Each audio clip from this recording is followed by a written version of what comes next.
In 2031, Universal Destinations and Experiences will be opening a brand new theme park and resort here in the UK. And that does mean there's going to be some huge changes to the theme park industry. In this video, I'm going to talk about them changes and the impact that Universal may have on all of our other theme parks and attractions here in the country. There's a lot of positives in this video to talk about, and I really do feel like having an investment coming like this into the UK is going to mean some great things for our existing theme parks and attractions if they all plan ahead and also play their cards right. But before I get into that, just want to say I am really excited to get stuck in with our brand new construction series for the new Universal UK project. It's set to be located in Bedford. Early groundwork has started to take place over the past few weeks, ever since the SDO, the planning permission, all went through back in January and work could start on the site. We've not really seen anything too exciting happen yet. It's more just been some early groundwork, preparing some of the compounds, and yeah, as soon as we start seeing a lot more major construction start to happen, that's when we will be starting our construction series here on the channel. Of course, we're going to be covering this in a lot of detail, going to be making a lot of trips down to Bedford and seeing this brand new theme park and resort take shape. In the past, it's been amazing covering the build of various different projects here on the channel, from new roller coasters and reimagined attractions, but we've never covered a full theme park construction before. There's going to be lots of episodes, lots of detail, and I really can't wait to get stuck in with that. I just didn't want to bore you all with bringing you updates with not really much happening. At the moment, it's still basically a field with some Harris fencing around it. Of course, at the start, you know, when we had that speculation of, oh, is it going to happen? Are we going to start seeing more detailed plans? And then we saw the concept art. It was really exciting. There was lots to talk about. But since all, you know, the official stuff's been happening behind the scenes, it has been a bit quieter kind of on the front with things happening. But that's because so much is happening behind closed doors. And now officially work can start on the site itself. Like I say, nothing too much has really happened yet. But as soon as it does, we'll be right here and starting our brand new series, which is going to be absolutely awesome. I can't wait to cover this project in detail. Now, I've got a couple of different subjects that I want to kind of break this video down into. Firstly, talking about the visitor numbers that are going to be coming to Universal, not just from around the UK, but around the world. You've got to think this is a huge investment, a huge theme park resort with the massive IPs that Universal have got. It's going to bring in a lot of international visitors. So I want to kind of talk about that first and the impact that could have on our theme parks and attractions, and then kind of go into the staffing of this park as well, because, you know, there's 28,000 people, you know, are going to be involved in this project from the construction through to the operation, and just kind of go a little bit into that and how that could also change and affect our existing theme parks and attractions as well. And also just want to kind of go into how this project happening does mean there's going to be big changes to the rest of the area around Universal as well, and possibly bring in some more attractions in the future too. So yeah, let's get started then with the first subject that I really want to talk about. 8 million visitors are expected in the first year of the new Universal Studios Great Britain Park. Now, 8 million people is a hell of a lot more than we're used to in any of our other UK theme parks. The most attended park at the moment in the UK is, of course, Alton Towers. In 2024, their attendance figures were 2.5 million visitors for the year, which is a lot of people, you know, visiting Alton Towers. That's good numbers for the park. But yeah, they're expecting an extra 5.5 million visitors, and this is just from the start in 2031, by the way. They're expecting in the first 20 years of the park that to grow upwards of 12 million visitors a year by 2051. So yeah, in that 20 years, yeah, they're expecting a gain of at least 4 million visitors a year, and that shows that Universal already have got some plans in place for expansion, new rides, attractions, possibly even another gate. I mean, who knows what they've got planned in the future. And I guess it all goes down to how popular and how attended the actual park is, how it does. If attendance is doing well, as with any theme park, whether it's a big player like Disney or Universal or some of the smaller theme parks out there, generally, if attendance is doing well, profits are coming in, you're going to see more new rides, areas and investments coming into the park. So ultimately, we're not going to know, you know, how well that's going to go until 2031 and we start seeing the numbers and how that goes. But yeah, the fact that so many people are expected to come to this park, a lot of guests, of course, are going to come from the UK, travelling all around, and I think that's the beauty of where they're building this park in Bedford. You know, it's north of London. If this park had been built in London or south of London, then I think it would have probably put a lot of people off in the Midlands and the north of England, Wales, Scotland. It would have been a lot further for them to travel. Whereas I do think the fact they're building it in Bedford is just the perfect area, isn't it? Just for that connectivity for people to get to, not too far off. The M1 as well, which is awesome. And just the overall kind of location of it is really going to draw people in, which is fantastic. Now, of course, I do feel like the fact that, we've got this big park coming, a lot of guests are actually going to come from abroad. It's not all just going to be UK visitors. It's going to be people from France, from Germany, from Spain. You've got to think there's no other Universal theme park in Europe. The closest, you've got to travel to is either going out to the States and Universal Orlando. Of course, you've got Singapore, you've got Japan, Beijing. In terms of Europe, this is the first one. Now, I know that in the past, PortAventura was owned by Universal for a short period of time, but we didn't see really any Universal IP going into that park with attractions. This is going to be really different with that. We're almost guaranteed to see the likes of Minions, Jurassic World, rumours of Harry Potter now being included again as well, which is fantastic if so. The big IP, so a lot of people from Europe are going to want to come and travel over. The Netherlands, Italy, other countries in Europe that are all going to want to come and travel to this park. So I'm expecting, a lot of the visitors to come internationally. Along with that too, if Universal really play the cards right with the investments here and put in some very different attractions to what we already see out at Universal Orlando and Hollywood, we might actually see a lot of American enthusiasts and just general families that want to come and visit another Universal park. You've got to think we see a lot of tourism in the UK from America anyway, coming over to see, things like Buckingham Palace and the London attractions, the Warner Brothers Studio Tour where Harry Potter was mostly filmed,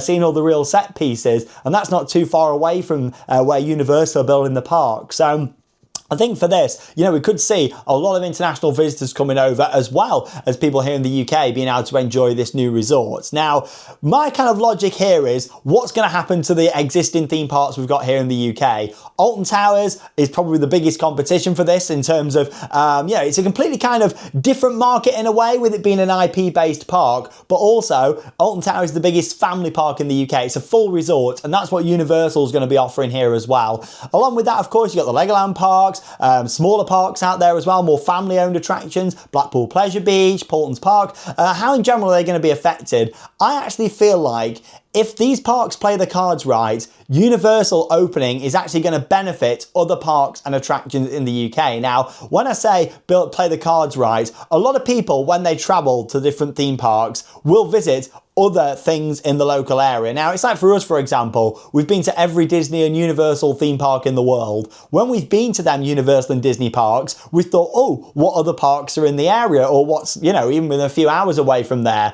And we have visited them parks. And that's the case with Orlando. Yes, it's the theme park capital of the world, but people go to Orlando to visit Disney, visit Universal, but then they'll tag on other theme parks and attractions, things like the smaller fun spot parks. And then, of course, you've got your kind of medium range parks like SeaWorld, Busch Gardens. They're all parks that benefit off the fact that you've got Disney and Universal there. So you see where I'm coming from? I actually feel like we could see a real benefit to the UK parks, especially from international visitors, as long as they play the cards right. Now, you've got to think, they've got 5 years, our UK parks, to really think about their long-term plans and what they're going to do, because they're going to need to make the right investments to bring in them international tourists, clear marketing as well, and really good marketing.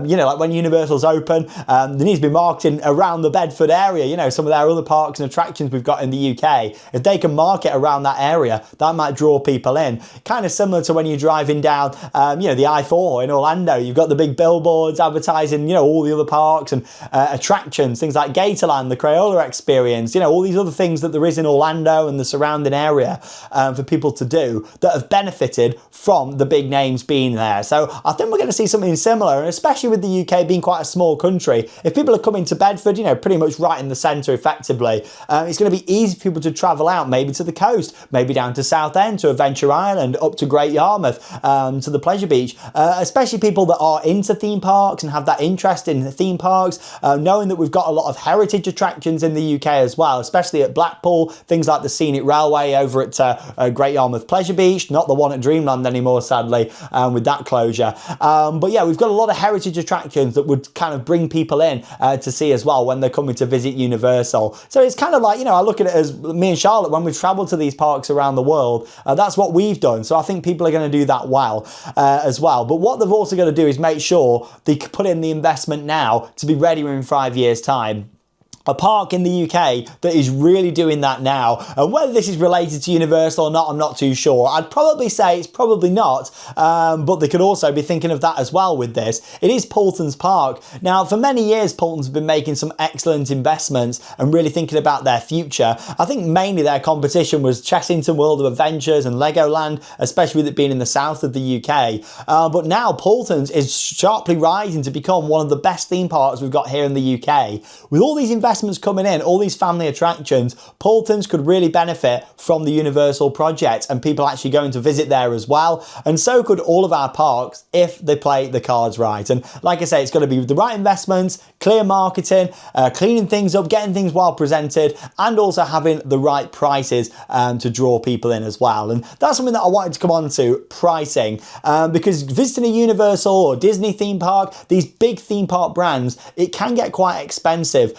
You've got to think, you know, it's not going to be like 40, 50 pounds to get in. You're going to be talking a lot more than that to enter into the Universal Park here in the UK. It's 5 years from now as well, so think about inflation and stuff in that time. But even if that park was opening this year, you know, you'd be talking a lot more. Now, in terms of the pricing, you've got to look at kind of Universal parks around the world. The most expensive Universal parks to visit are in America, based on my experience traveling to them all. Hollywood and Orlando, the most expensive parks. As soon as you start going over to Asia, Japan, Singapore, Beijing, the other Universal resorts, admission is significantly less than that in America. But I'll probably expect the admission of the UK park to probably be a little bit more than the parks in Asia, but not quite the price of what we're seeing in the States. Kind of like a mid-ground. But still, it is going to be expensive. The parking charges are going to be expensive for it as well. So that's something to think of. I mean, you're paying a higher price, but you are getting much higher quality as well. So you've got to bear that in mind. But also, you know, there's a lot of people out there that probably wouldn't be able to afford them Universal prices as well. So other parks could really benefit at that point as well from doing more offers, more deals, better value annual passes, and really getting people into them parks, because there is going to be a lot of people that unfortunately, you know, will be outpriced by Universal here in the UK. You know, it's not necessarily directly being designed for everyone in the UK to visit. You know, as much as hopefully so many people will be able to come and experience it from around the country, it's also that location for Europe. You know, it's people coming over from overseas, people coming from the States in general to come and visit this attraction and come and see this theme park. So I'm really hoping that the pricing, you know, is great, and I'm sure whatever pricing we have for Universal, it's going to be of a, you know, a fair price, because at the end of the day, you're paying more, but you are getting fantastic operations, amazing theming, world-class roller coasters and dark rides, and also shows, entertainment, parades, things like Christmas as well, you know, and opening hours, longer hours. So you're going to pay more, but you're going to get more with the Universal experience. But you know, as with anything, it's the same out in Orlando. You know, you've got them kind of cheaper price parks, your Fun Spot parks, for example, where it's a lot cheaper to get in. And, you know, if our parks price themselves right, we could see a real benefit there as well, where people think, actually, you know, Universal, it is a bit expensive. Let's go to these other parks. So, again, it's going to mean big changes, but I actually think this is more of a positive for other parks than a negative. I know from reading a lot of comments and stuff, there's been a lot of, oh, you know, these parks won't survive when Universal comes in. I don't think that's the case. I'm really positive that it's going to make a really nice, good impact on the industry, especially, you know, if everybody just makes them right changes going forwards. Right then, so let's kind of go on to the overall kind of impact of Universal with staff and employees. Yeah, so 50 billion of economic benefit for the UK and 28,000 jobs during the construction and operation of this resort, which is crazy numbers, isn't it? I mean, 50 billion of economic benefit. You can really see why they wanted to go ahead with this project. The government have been really supportive of it, which I'm glad that they've really got behind this and backed it, because with everything going on at the moment, you know, financially, and, you know, we just didn't know if the government were going to back this, but I'm so glad that they have. And yeah, like they can see this is a long-term investment. This isn't just Universal wanting to open something short-term. This is going to be a world-class destination for people to travel to from everywhere, wherever people want to come and visit, both in the UK and overseas as well. Now, this is an interesting fact. This is directly from Universal themselves.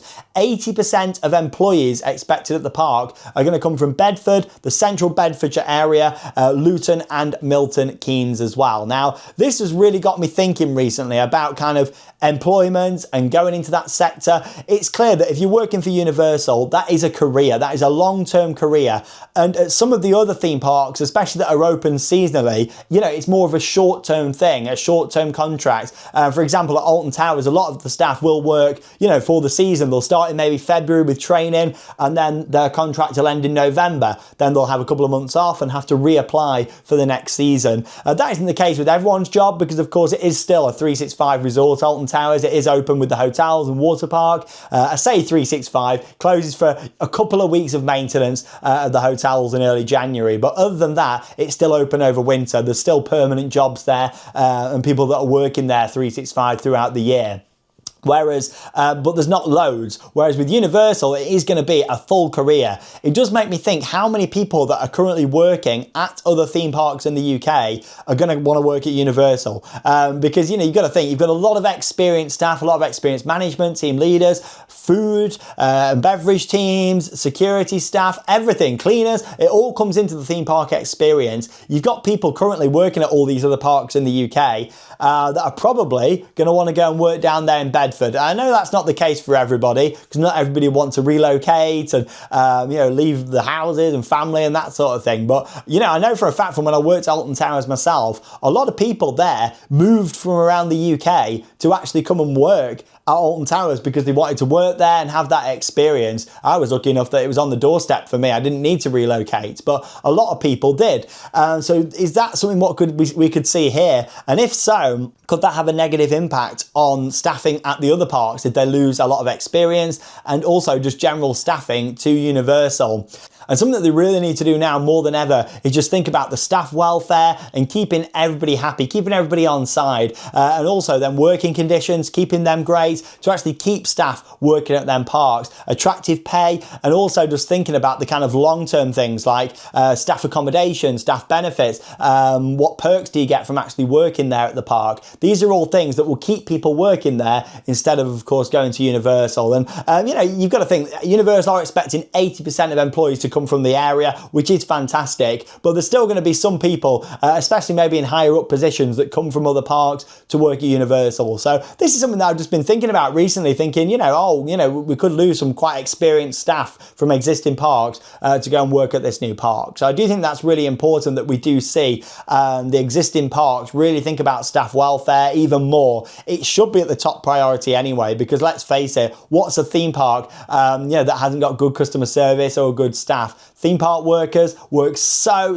hard to give everybody a great experience, and that is the most important thing, isn't it? Safety and the guest experience. But yeah, that's just been something that I've been thinking about. So, you know, I think, you know, the parks just need to plan ahead with everything here, and it's going to be a mostly positive thing having the Universal project here in the UK for our existing theme parks. Of course, for us theme park enthusiasts and fans of parks in general, it's always been an exciting thing. But I'm sure behind the scenes at a lot of the parks and companies, there's been a lot of discussions about, you know, where do we go forwards? What do we do? Do we carry on how we are? Or do we look at expansion? Or do we look at changing things, moving forwards? We know that Merlin's having a big restructure at the moment behind the scenes over winter. So it's kind of like they're preparing, they're thinking, right, you know, we need to completely change up the company and how we are, hopefully for the better moving forwards. But yeah, if everybody invests correctly, treats the staff well, thinks about everything, marketing and everything like that comes together, I really do feel like this is going to be a big benefit to the UK. You might think differently. Let me know down below in the video comments.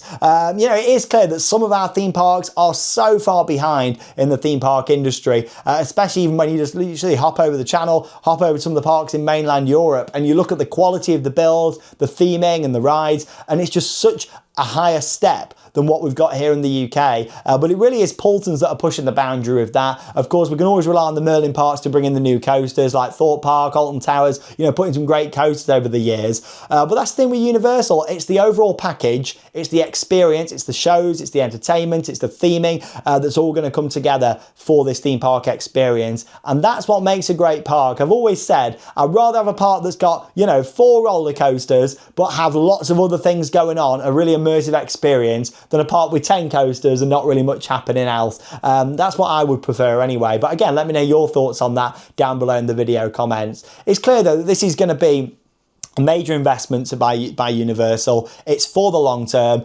and other parks around the country really need to realise that, you know, this isn't some short-term thing. This is a change of the industry, what we've never seen before in the history of our theme park industry here in the UK. Also, I just wanted to mention in this video about how Disneyland Paris, of course, back when that opened in 1992, it didn't open the best. I mean, that was because of Disney making some wrong decisions about different things at the park, but still, it did recover, and Disneyland Paris now is fantastic. You know, it's really recovered, especially the past kind of 5-6 years. We're seeing a lot of refurbishments. You've got the new Frozen area opening this year. They've really thought about them changes, and that's as the company's come fully under Disney now.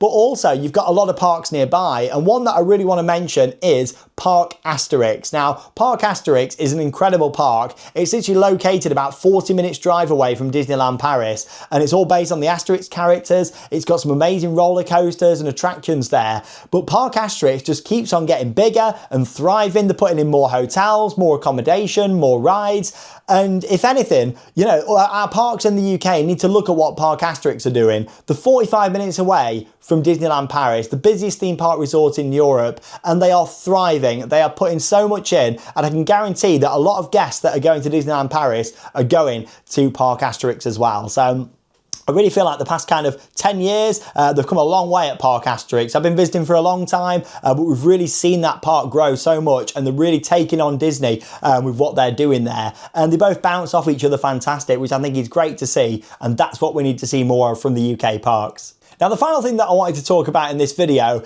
is the impact that Universal is going to have on the surrounding area around Bedford and just around that park itself, because we're really going to see a lot more investment into that area. Other hotels are going to open. Of course, Universal have already said they're going to be building a hotel on site as part of the project. Who knows, in the future, I'm sure we're going to see more hotels and experiences open on the resort itself. However, already there's going to be other hotels looking at opening in the surrounding area. You're going to see more restaurants, more drive-thrus, more facilities, and possibly even more attractions in the area in the future. You've got to think right now, if you own a major attraction or a major attractions company in Europe, you might be setting your eyes on Bedford thinking, hang on a minute, this massive attraction's coming in. Can we open something else nearby? Now, I'm not saying that this is definitely going on behind the scenes, but it wouldn't surprise me if there's other attractions operators that are already looking at that plot, looking at other things around the area and thinking, you know, could we open something nearby?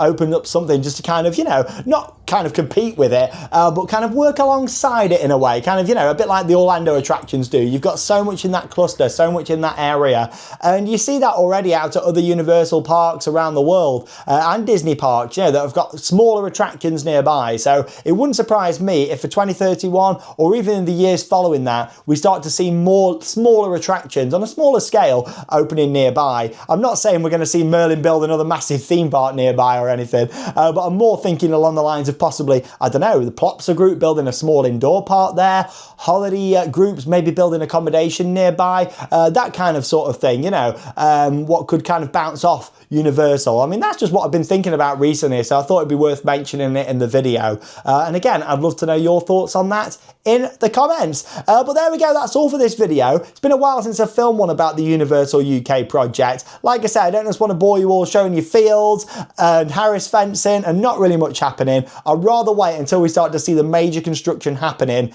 However, from chatting to a friend of mine down there recently, it looks like more is going to be taking place within the next couple of weeks, and that's when we'll have the official start of our new series, and then from then on there's going to be regular updates all the way through the construction over the next 5 years, which is going to be amazing to follow. Our biggest construction series ever, and it's going to be weird because, you know, how much am I going to change in 5 years? How much is Charlotte going to change, especially George? By the time that park opens, he is going to be the perfect age. He's going to be like 6 years old, 5-6 years old when that park opens, which is going to be incredible. Like, that's going to be the perfect age. I wish when I was 6 years old I lived close to a Universal park opening. I mean, that's amazing, isn't it? So yeah, that's really special and really exciting. But as always, I'd love to know your thoughts down below in the video comments. Thanks for joining us here on Theme Park Worldwide, and that leaves me with one final thing to say. Get out there and keep on riding. Bye everyone.